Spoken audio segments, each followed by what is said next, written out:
Well, it's time for our country critter, brought to you by Rosie's Mobile Grooming Salon. And this week, Jane, you brought us a cuddling motor. Oh my goodness, this is a motor surrounded by kitty and fur, because that's what he does best in the world, is give love and purr.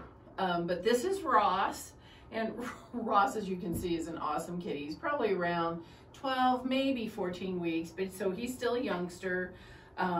He, as you can see, he does not know a stranger.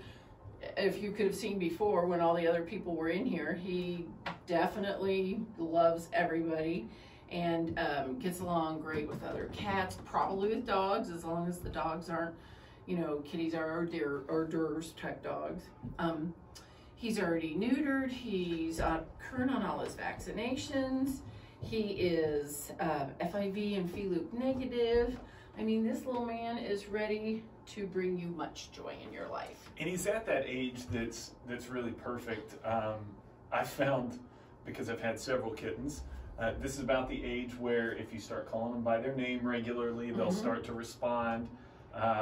There is the teething thing you got to worry about. Yeah, here, he's cutting teeth. But this is a good age to get them acclimated to things like, you know, if you're going to be someone that has a room that they sleep in, or you're going to be litter box training. Obviously, we're all going to be doing that, but they really start to take better to the type of litter you're going to use, so that he's still young enough that if you want to switch, you're going to be okay there.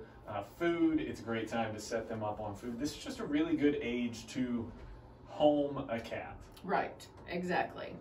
Yeah, I mean, they're so flexible. It's like little children. They just go. They just go with the flow.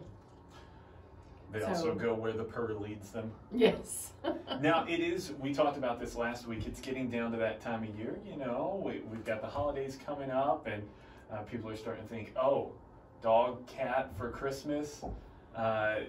Is there a good way to go about that, I guess, if you're going to be looking for a pet for the holidays? Is there a safe way to go about that? Because that seems like a big gift to spring on somebody. So, right, and most shelters won't adopt a pet for if somebody's going to give it as a gift, unless there's been some kind of pre-arrangement. I did not know that. The person, and the reason is because a lot of times they think they're animal lovers think everybody on the planet wants this little bundle of fur. I mean, who would not want? I mean, look at this face. Who would not want this face?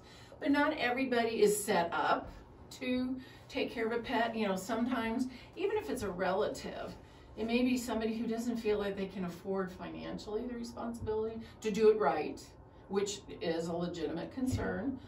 So it's better. What we do is we have certificates. Almost everybody does. What we recommend, especially if it's for the children in the family, they because Christmas time especially is pretty chaotic. Maybe not as much this year, because probably not so many families are going to be getting together in big groups. But he's just hanging. But what we've done is the parents have wrapped up like a stuffed animal, and then after the holidays and before the kids go back to school, then they come to the shelter, and if mom and dad have already picked out an animal, cool, you know, it's there ready to go home with the family.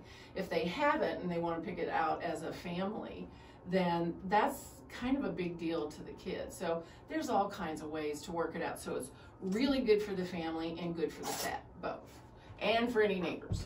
Which is a good idea. So I didn't know that was something that Humane Societies did. So contact your Humane Society. Maybe they can do some kind of voucher type thing or something along those lines.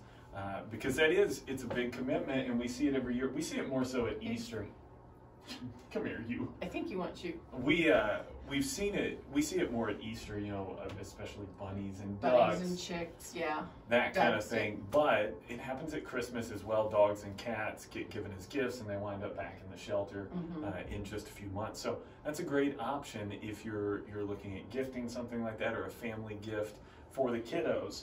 Of course, you could always just get Ross now, and he would be acclimated by Christmas time, of course. Oh yeah, he'd be in charge of the house by then. That's right. He's already in charge of the studio. If you need True. more information on Ross or any of his roommates at the Bartholomew County Humane Society, you can go to our website at wkkg.com. Jane, thanks for bringing him over. Thanks for having us. Ross, what are you doing down there?